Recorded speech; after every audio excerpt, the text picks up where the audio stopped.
সম্মানিত উপস্থিতিরা, আমার নাম মোহাম্মদ শাহিদুল ইসলাম।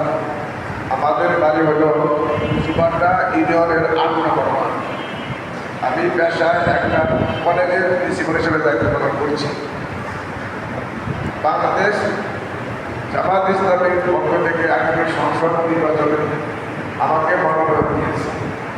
আমি আল্লাহর উপর ভরসা করে আগামী সংসদ নির্বাচনে নির্বাচন করার চিন্তা করেছি। সম্মানিত উপস্থিতি, দুনিয়ার যত অশান্তি, সমস্ত অশান্তির মূল কারণ হল আল্লাহর বিধান মানা। আমরা যদি সত্যি অর্থে সকল ক্ষেত্রে আল্লাহর বিধান কোরআন মানতে পারতাম, এটা দুনিয়াটা এত অশান্তি। এটা আমরা সকলে আমাদের বিশ্বাস। আমাদের বাংলাদেশ স্বাধীনতার আগ্রহী বোঝাচ্ছে আমার জাতির লোকেরা, দেশের লোকেরা আসেন, আমরা সবাই ব্যক্তিগতভাবে কোরআন মধ্যে চলি, পরিবার চালাই, সমাজ থেকে চালাই এবং দেশটাকে আমরা কোরআন মধ্যে চালাই। লাভ হবে কি লাভ হবে, দুনিয়ার শান্তি এবং বিজ্ঞতা ফিরে আসবে, বিদ্যুৎ আমাদের জানাতে দেওয়া হবে।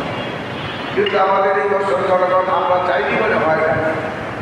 আমাদের সুযোগ এসেছে, আমরা যদি সত্যিকার স্থায়ী শান্তি চাই, কোরআন বিধান মাথা ছাড়া বিকল্প বক্তব্য। আগামী দিনে বাংলাদেশে কীভাবে ইসলামী রাষ্ট্র হিসেবে কায়েম করা যায়, এই পথটি বাংলাদেশ জামাত ইসলাম আমাকে মনোনয়ন দিয়েছে। আমি আপনাদের কাছে তারই ধারাবাহিকতা হিসেবে আপনাদের কাছে দোয়া চাই এবং সহযোগিতা চাই। যেহেতু আমার বাড়ির সমাজের ৮ নম্বর ওয়ার্ড, এটা হলো ৪ নম্বর ওয়ার্ড। আপনারা যেমন আমার আমাদের অধিকার আছে, আবারও আমাদের সেই অধিকারকে সামনে রেখে আপনাদের দোয়া চাচ্ছি, সহযোগিতা চাচ্ছি। ইনশাআল্লাহ আপনারা দোয়া করবেন তো ইনশাআল্লাহ। আল্লাহ আমাদেরকে আল্লাহ সুবহানাহু তিন কারণে চেষ্টা সবাইকে সহযোগিতা করা তৌফিক দান করুন।